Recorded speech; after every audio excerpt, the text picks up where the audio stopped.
Hello, welcome to the third meeting for Cryptography Club.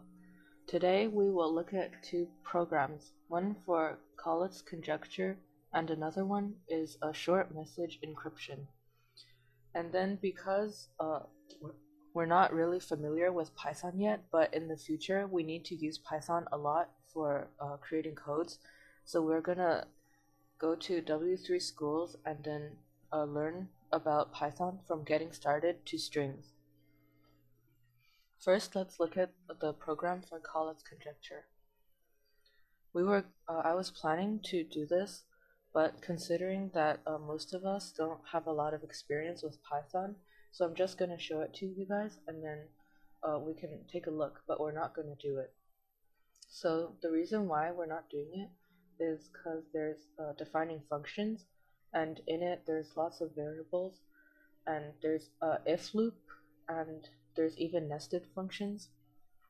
And then afterwards we're going to use a list and then adding stuff to the list and printing the list.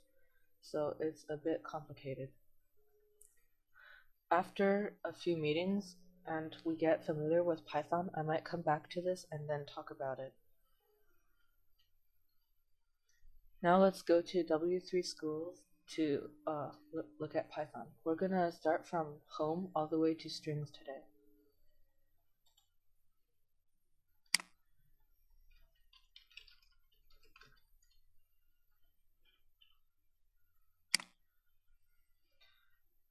Okay, so from Python tutorial. Python is a popular programming language. It can be used on a server to create web applications. And then W3 Schools also has examples, which we can click and then try ourselves. And then in this tutorial, it also tells us about file handling, and we're gonna use it later when we're gonna encrypt and decrypt files, but we're not gonna get there today. And then there's also Python database handling, and we're not gonna get there this year in general. And then on W3 Schools, it also has exercises, which is useful if you want to practice what you learned. Intro. Python is used for web development, software development, mathematics, and system encrypting. It was created by Guido van Rossum and released in 1991. Guido van Rossum created Python when he was on vacation. And so Python can do all these stuff. Why Python? We're using Python because it can work on a lot of different platforms like Windows, Mac, Linux, Raspberry, and it's kind of similar to English, so it's easy to get started on. And Python is generally pretty short, so it doesn't need to have a lot of lines of code.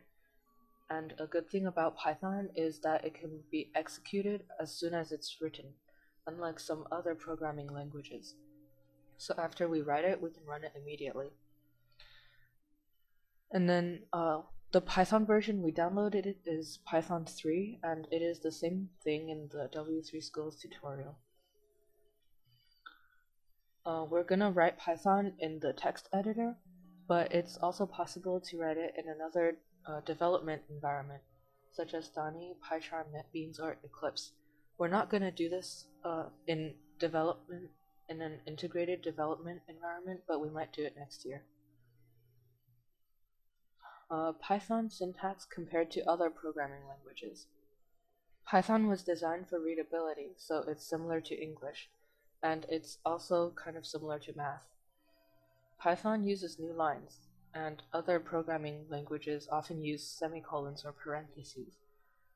Python relies on indentation using whitespace to define scope, such as the scope of loops, functions, and classes, so we can tell what each block of code is pretty easily. Other programming languages often use curly brackets. And then this is just an example of Python. We did this in our first meeting. Python install, we already did this. And then quick start is just basically going into Python and then printing it right here. So print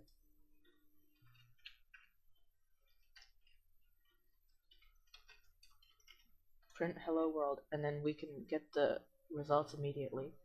And then after we finish, we can just do exit brackets, and then it goes out.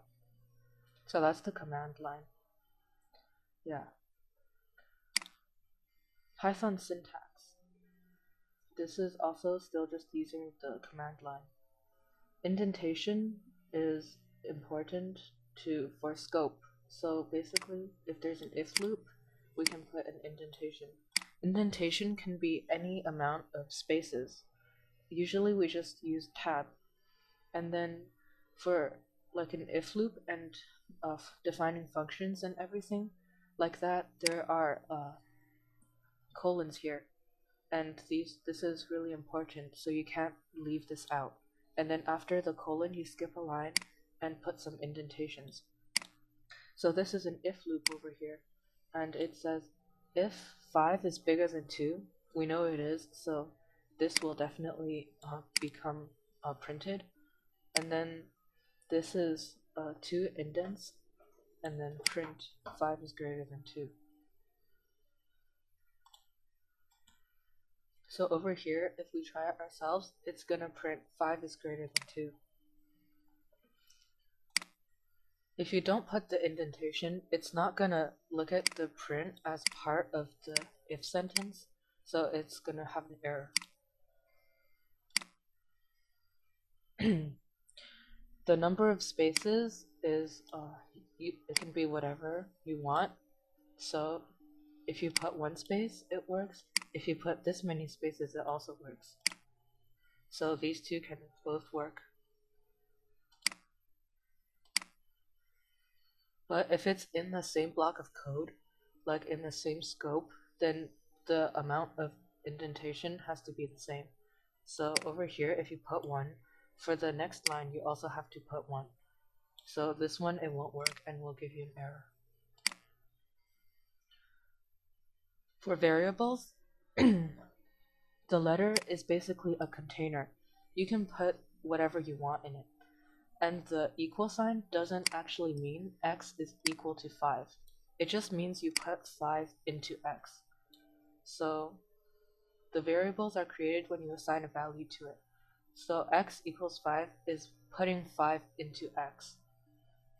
And then later, if you put something else into x, x is just contains the new thing and the 5 gets deleted.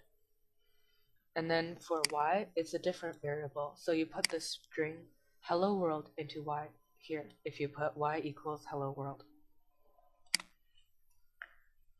So if you print x, it becomes 5. Print y, it's hello world. Python has no command for declaring a variable.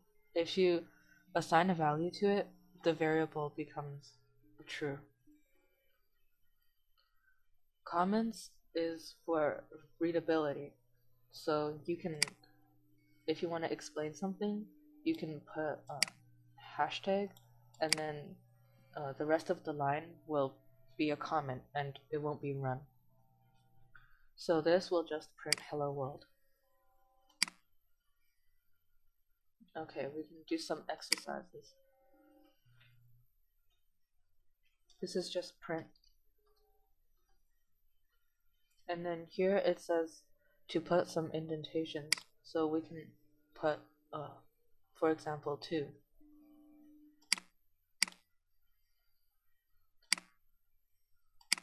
Next is Python comments. Comments can be used to explain code, make the code more readable, or prevent execution when testing code. So if you use a hashtag, the rest of the line becomes a comment, and Python ignores it. So this just prints hello world. Comments don't have to start at the beginning of the line. After the hashtag, the rest of the line becomes ignored. So print hello world still runs, but this is a comment, does nothing. So it's just hello world. And then the comment doesn't have to explain the code. It can prevent a code to become executed. So here, if there wasn't the hashtag, it would have printed hello world, but because we added the hashtag, it becomes a comment and gets ignored. So for this code, it only prints cheers mate. like this. Multi-line comments. You can use a hashtag for each line, so you put a hashtag in front of every line for the lines you want to become comments. So this is a comment written in more than just one line, and then the hello world still gets printed. Or you can put a multi-line string by using 3 double quotation marks or 3 single quotation marks, because when Python reads a string, it doesn't automatically do anything to it, so we can make a multi-line comment like this even though it's not exactly intended to do it. So Python reads the string, but it won't do anything, but we can tell that this is a comment. So here it just prints hello world. And then we can do some exercises. A special character for comments, that would be hashtag. And then a multi-line string is 3 single quotation marks or 3 double quotation marks.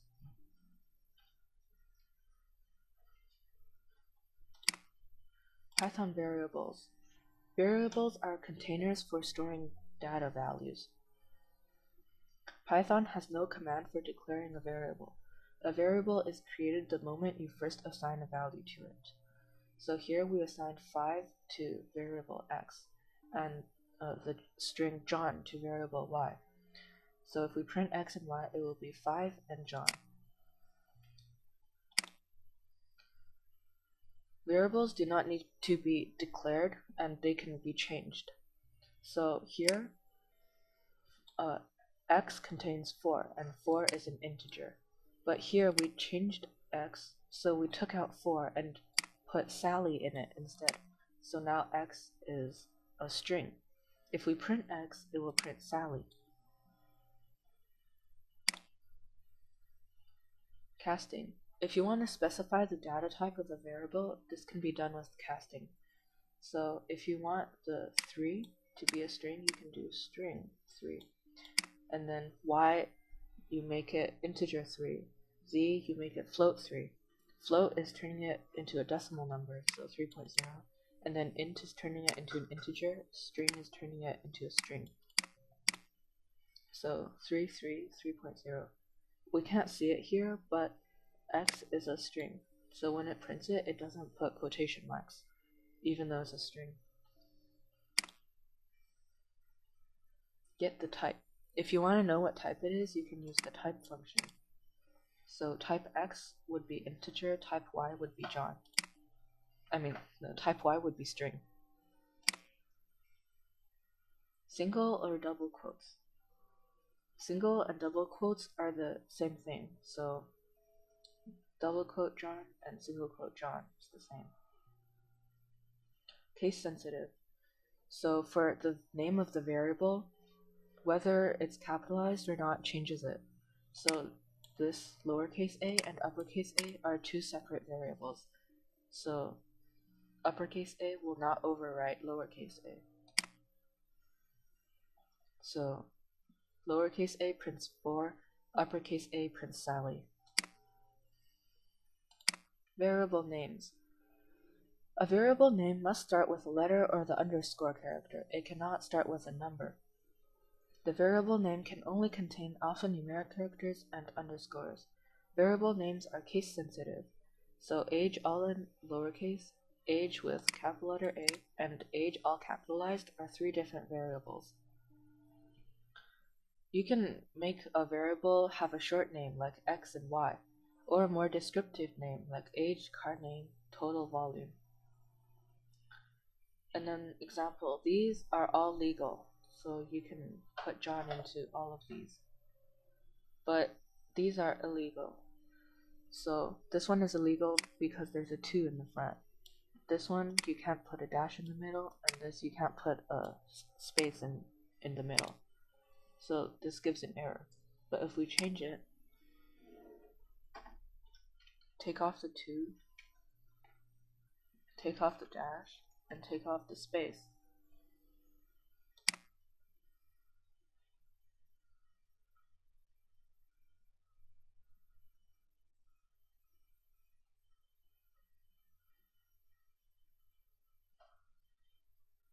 it doesn't have an error anymore. And then here we can print it. This should just print John. Yeah. Multi-words. Multi-words can be difficult to read, so here's some ways to make it more readable. Camel case. You make the first letter of every word capitalized except for the first one. Pascal case. Make every first letter of every word capitalized. Snake case. You put an underscore between every single word. And then you can use these three methods to make multi-words variables more readable. You can assign many values to multiple variables on the same line. So x, y, z with a comma in between equals orange, comma, banana, comma, cherry. So we give orange to x, banana to y, cherry to z. And then we print x, y, z. It's just orange, banana, and cherry. You can add one value to multiple variables. So orange is given to z, is given to y, is given to x. So x, y, and z are all orange. You can unpack collection. So fruits is a list. It contains apple, banana, and cherry. So x, y, z equals fruits. So we give the first thing in fruits to x. So apple to x, banana to y, cherry to z. So if we print x, y, z, it will be apple, banana, and cherry.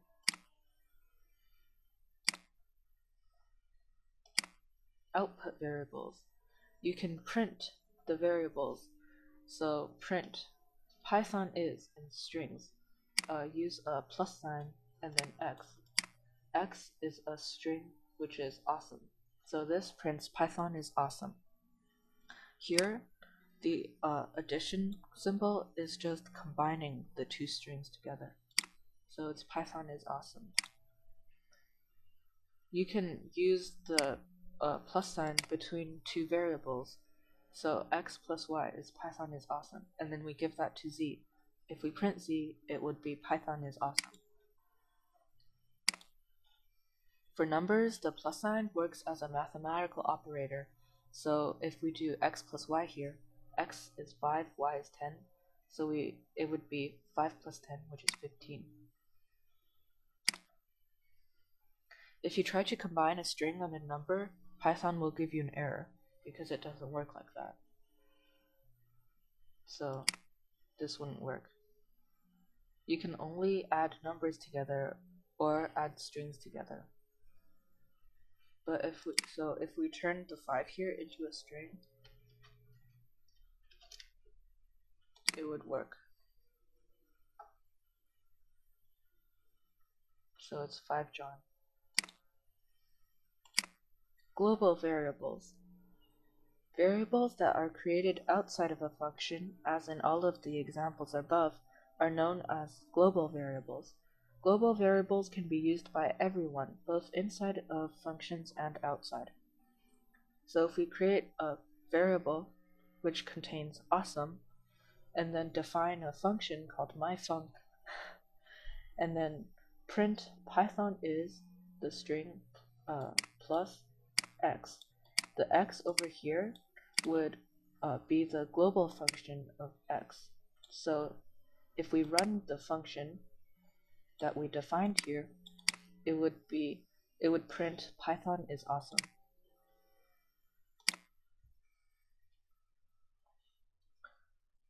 But if we create a new function inside, if we create a new variable inside the function, this variable isn't global, it's only local. So this x and this x are two different variables. When we print x inside the function, it would see x equals fantastic. But if we put a print outside of the function, it would be global, and the x would find the global x, which is awesome. So when we run this function, it would print a local x, so it would print Python is fantastic. but here it would print Python is awesome.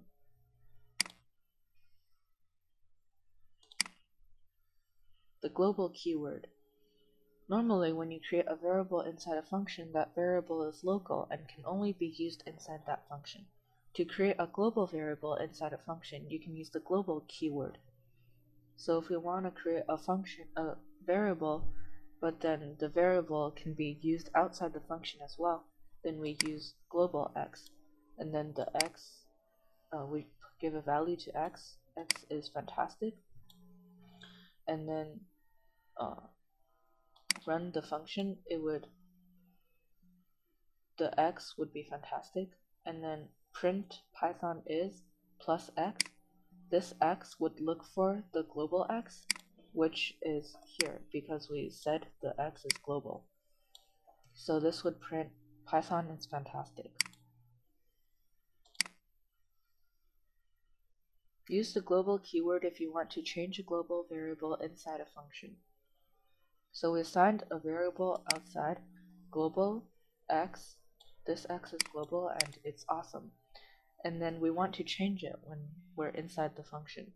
We would call on the variable by using global, and then this x would be the same as this x, and this line would overwrite the original variable, so x becomes fantastic, the string fantastic. So here it would print Python is fantastic instead of Python is awesome. Exercises. Create a variable called carName and assign the value Volvo to it. The Volvo is in string. X and assign the value 50.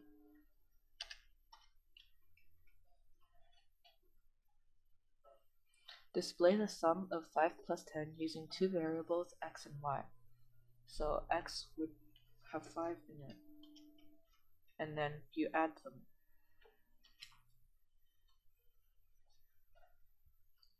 Z is x plus y, and then print z. Remove the illegal characters in the variable name. We can't have a number in the front. We can't have a dash. Insert the correct syntax to assign the name value to all three variables in one code line. So when we assign stuff, it's the equal sign.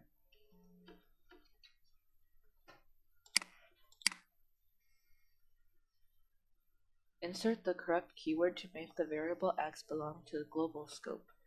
It would be global x.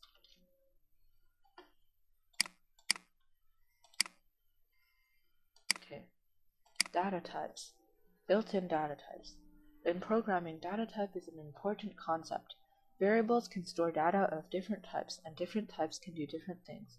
Python has the following data types built in by default in these categories.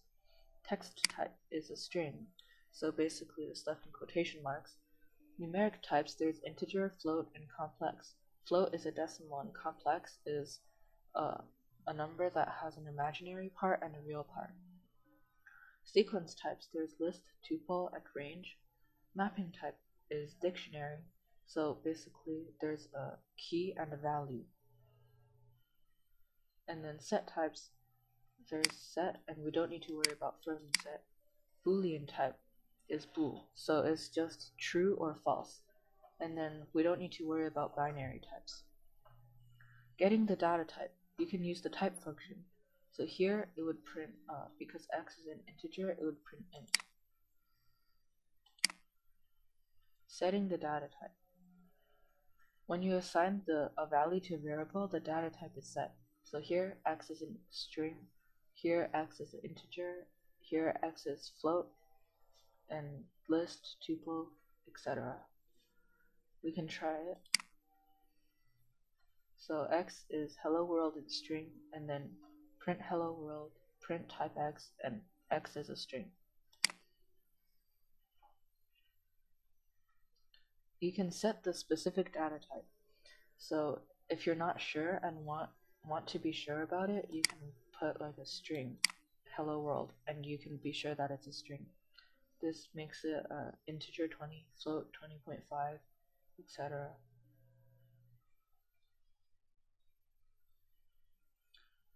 Okay.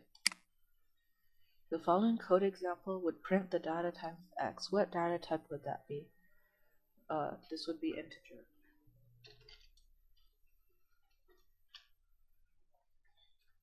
Here, x would be string.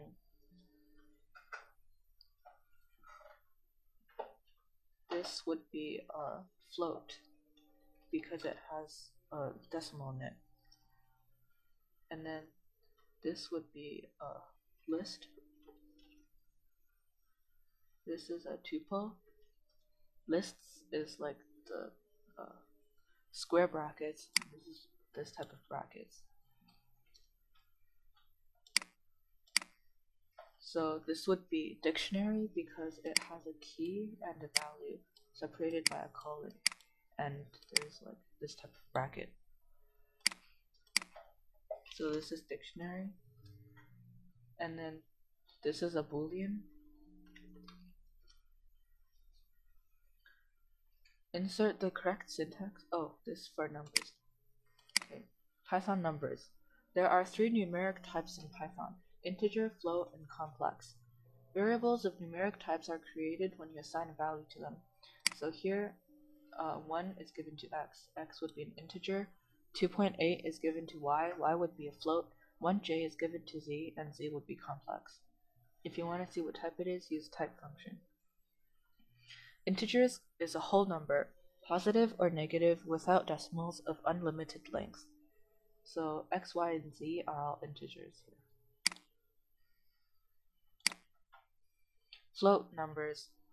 Floating point number is a number, positive or negative, containing 1 or more decimals. So after the decimal point, you can have as much as you want, and it can be positive or negative. Here, x, y, and z are all float. Float can also be scientific numbers with an e to indicate the power of 10. So here, x would be 35 times 10 to the power of 3. So 35 with 3 zeros at the back. And then y is 12 with 4 zeros. Z is negative 87.7 times 10 to the power of 100. It would be really long, but x, y, and z are all also float numbers. Complex numbers are written with a j as the imaginary part. So it has to have an imaginary part and a real part. Here the 3 is the real part. Here it also has a real part, but it's just 0. So x, y, and z are all complex. Type conversion. You can use the functions int, float, and complex to convert the types. So x is an integer, y is float, z is complex, and then float x. X used to be an integer, but now it turned into float, and then we give it to a. And then for b, we convert float to int. C, we convert int to complex. So if we print a, it would be the float of x, which is float 1, and then it would become 1.0.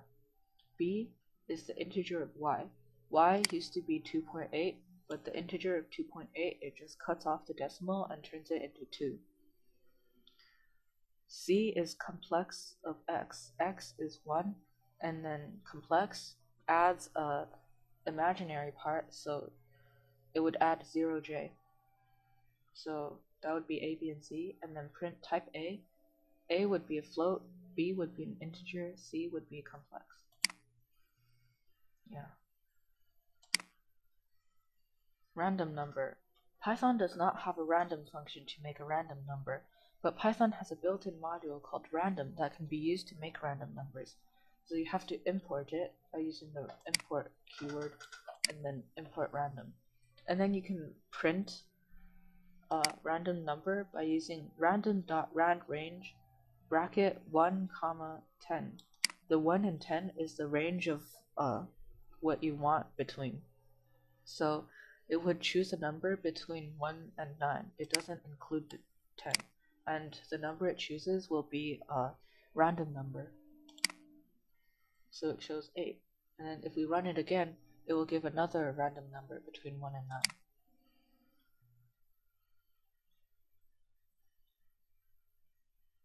Now it does 2.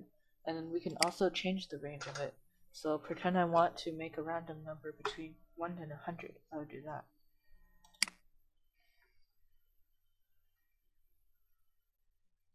And then it gives us 52. Exercises. Insert the correct syntax to convert x into a floating point number. This would be float x.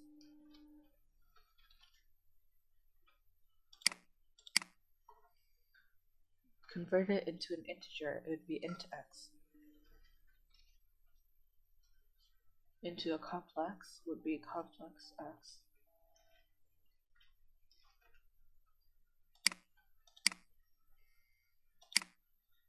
Casting.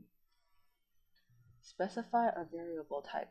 There may be times when you want to specify a type onto a variable. This can be done with casting. Python is an object-oriented language, and as such it uses classes to define data types, including its primitive types. And then, so for example, you want to turn something into an integer. You can turn an integer into an integer, a float into an integer, or a string into an integer. So when you convert a float into an integer, it just cuts off all the decimals. When you convert a string into an integer, the string has to contain a whole number in it in order for it to work. Otherwise, it will give an error. And then if you want to convert something to float numbers, you can convert a float number into a float number. Oh, you can convert an integer into a float number, a float into a float, or a string into a float. The string has to be a float or an integer in it. So it can be like string 1 or string 1.2, and you can float those. You can basically convert anything into a string. It'll just add quotation marks to it. So here, x is integer 1, x will be 1, y will be 2, just cuts off the point to 8, and then z will be 3.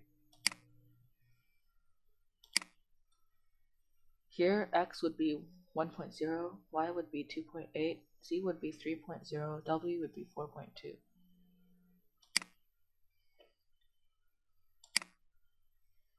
Strings. You can string a string, so this is just s1. String an integer, this would be 2 stringed, and then this is string 3.0. Strings. Strings in Python are there's no exercise. Okay, strings in Python are surrounded by either single quotation marks or double quotation marks. Hello is the same as hello. This is double, and this is single, and then this is double. You can display a string literal with the print function. So these two will just print hello. Assign a string to a variable. Here a has the value of hello, stringed. Multi-line strings. You can use 3 double quotation marks or 3 single quotation marks in front and behind the message to make it a string. And then you can put enter in it. And then when you print it, the places where you did enter is the places where it's also gonna switch lines when it prints. So it switched after the comma, and it has multiple lines in it. 3 single quotes work as well. Strings are array. Like many other popular programming languages, strings in Python are arrays of bytes representing Unicode characters. However, Python does not have a character data type. A single character is simply a string with a length of 1. Square brackets can be used to access elements of the string. So basically, every single character in the string is numbered, starting from 0. So H is 0, E is 1, L is 2, next L is 3, O is 4, etc.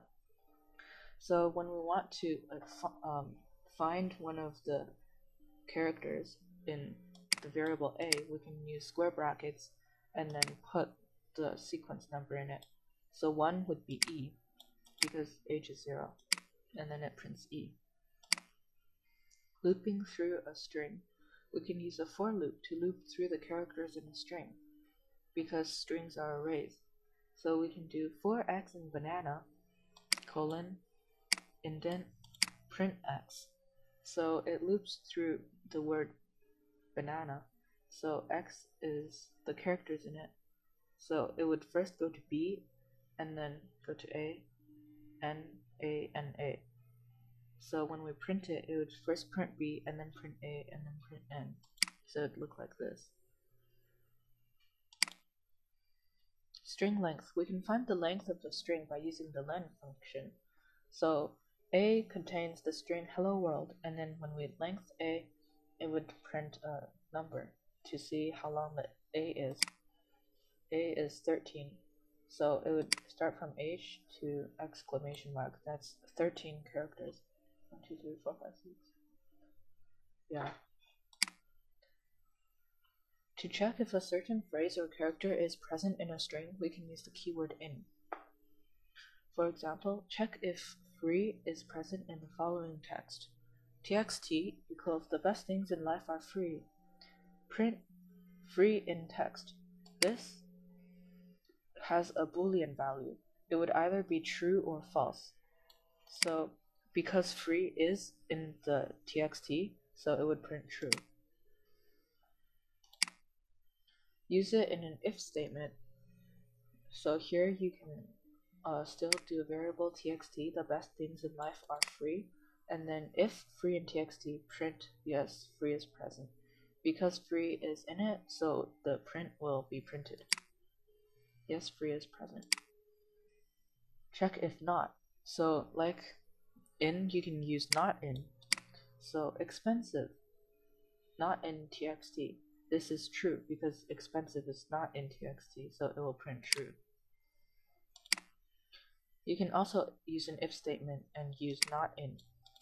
So if expensive not in txt, and which is true, we would print no, expensive is not present. Yeah, expensive is not in it, so we're gonna print it. And we're using an if statement.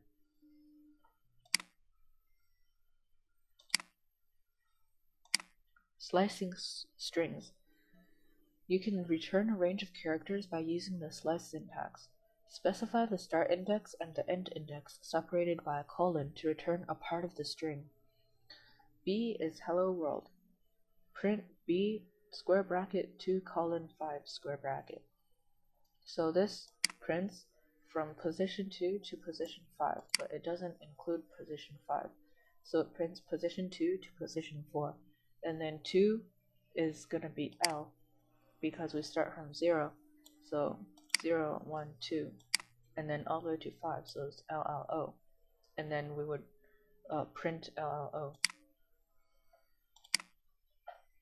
First character has index 0. Slice from the start. If you want to slice from the start, you can just put nothing in front of the colon, and it'll start from the front. So here it would slice from the front, so from H all the way to O, so it would print hello.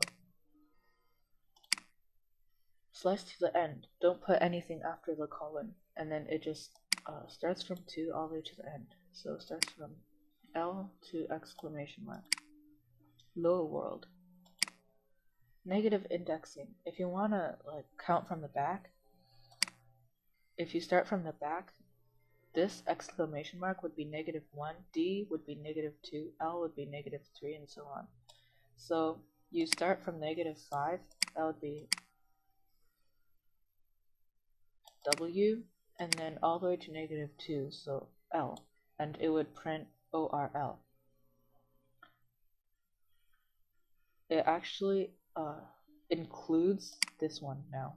At the front, when we did positive indexing, it didn't include that one, but here it includes it. So it's ORL.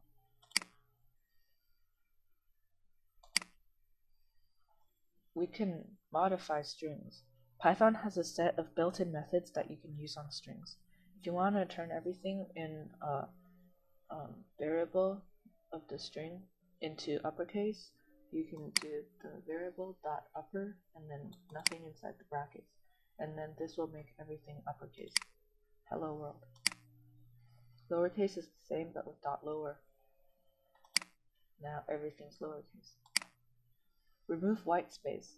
That's just taking away the spaces at the front and the back of the string, but it doesn't take away the spaces in the middle.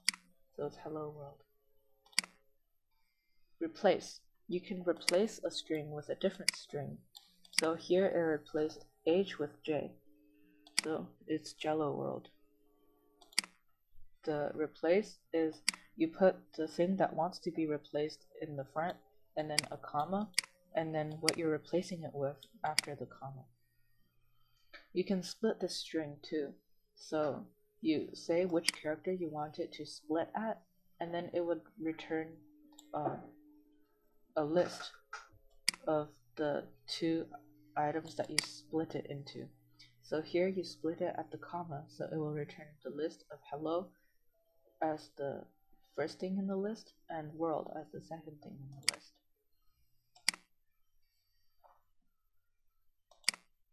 Concatenate strings. So putting them together, you can use the plus sign. And then here A is hello, B is world, C is A plus B, so hello and world together. Print C is hello world, without any spaces in between. But if you want a space in between, you can add a space in it. So because A is a string, space, the string is a string, B is a string, so this would work. And then this would put a space in between A and B, and then we print C. So it's hello world with a space in between. Format strings. Because we know that we can't add a string with an integer together or a number, it would be error. We could use the format method. Format methods have like placeholders. So you can put a placeholder in the string, and then when you print it, you use dot format, and then in the brackets, put what you want to put inside the placeholder. So age is 36. It will put 36 into the placeholder. So it would become, my name is John and I am 36. The format method takes unlimited number of arguments and are placed into the respective placeholders. So your order is the string I want, placeholder, places of I am placeholder for placeholder dollars. And then when you print it, you put quantity into the 0th one, item number into the first one, price into the second one. So it will become, I want 3 pieces of item 567 for $49.95. You can also index the numbers if you want to change up the order. So here quantity would be put into 0, item number put into 1, and price put into 2. So this would become, I want to pay $49.95 for 3 pieces of item 567.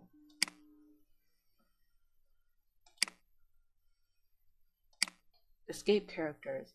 To insert characters that are illegal in a string, use an escape character. An escape character is a backslash followed by the character you want to insert. An example of an illegal character is a double quote inside a string that is surrounded by double quotes. Because it's already a string with double quotes, we can't put quote Vikings, and it will be an error. To fix the problem, you can use the escape character, and then it will be able to print the double quotes now. So here it would be, we are the so-called Vikings from the north. Escape characters, you can use it to put a single quote, a backslash, and here is some control codes. If you put \n, it jumps to a new line and then starts printing there. Carriage return, tab, backspace, form feed, octal value, hex value, all work. String methods. Python has a set of built-in methods that you can use on strings. All string methods returns new values. They do not change the original string. So these are just some functions that you can use to change the string. Like for when you put a string into a variable, you can change it. Like pretend you put a string into the variable a, you can do a dot capitalize, and it converts the first character to uppercase. So we can find one that we already saw, which is upper. We saw a dot upper, and it converts a string into uppercase. So there's just a lot more. There's also strip, split, replace, lower. Index is just find the position of the string. Format, which we use, is like placeholders and putting numbers into the placeholder, and a bunch of other ones. Exercises. Use the len method to print the length of the string.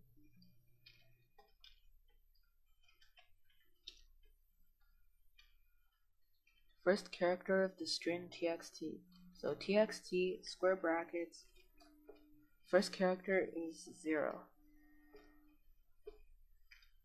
From 2 to 4. txt, and then we need to put 5 because it doesn't include 5. That would be 2 to 4. Return the string without any white space at the beginning or end. That would be the strip function. txt.strip, and brackets with nothing in it. Convert the value of txt to uppercase. txt.upper. Oh.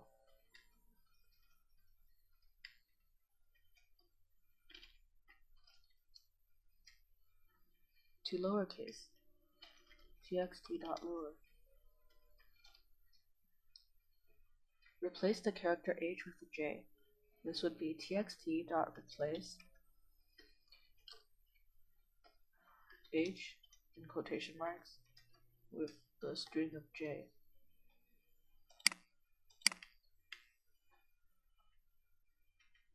Insert the correct syntax to add a placeholder for the h parameter.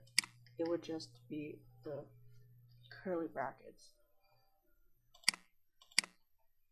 Okay, so for today's meeting, I just wanted to go to strings, and we already covered a lot of the important stuff in Python. And then now we can understand the short message encryption code. So here is the whole code that is needed for encrypting a short message. First, we add a variable, which is empty string. And then we add a new variable, character string. We are in room 222. This is the message that we're going to encrypt. Offset is 10. The amount of places we're going to move each character. And then we add a for loop. For character in character string, colon, indent, I is or ch. So we get the first letter and then we ORed it, so find the code point of it. And then j is I plus offset, so we add 10 to the code point of the character. And then new character is char j. So we got a new code point, and then here we're going to turn it into a new character. So it's the encrypted character now. And then add a new variable, new string equals new string plus new character. So each time we get a new character, we add it on again. So we can go through it. Character in character string. So the first one would be W. We get the W, and then I is ORed ch. So we ORed W, find the code point of W, give it to I. And then j is I plus 10, which is the new code point. And then new character, we turn the new code point back into a character, and that would be the encrypted character for W. And then we add it to new string. And then the loop goes back to the front, and we get E. We find the code point of it, add 10 to the code point, turn the new code point into a character, and then add the character onto the encrypted character of W. And then we continue the process until we have no more left, so after the last two. And then it jumps out of the loop. And then we print character string, which is the message we originally had, and then we print new string, which is the encrypted message. And then we can see how it works.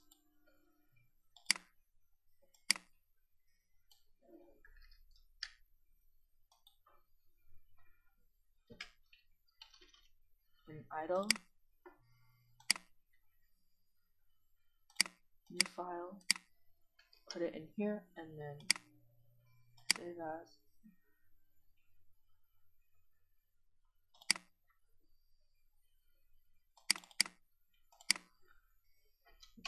I'll put it as Rachel03,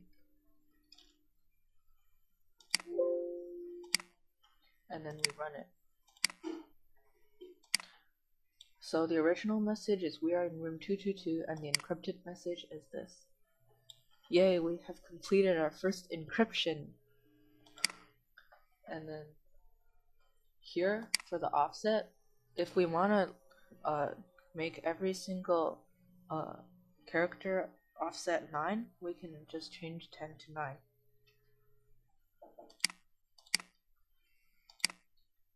And then it would give a new another encrypted message, which is different.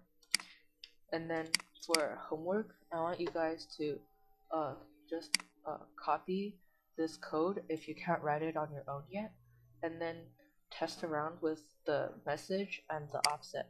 But don't make the offset super big because it might go to a control code and it won't be able to print anything. So just pick a number between 1 to 10 or something like that. And then send your code into the program number 3 channel on Teams. I also suggest going through W3 schools, reviewing what you did, doing the exercises, and reading through the other ones too. But you don't have to go past classes and objects. Thank you.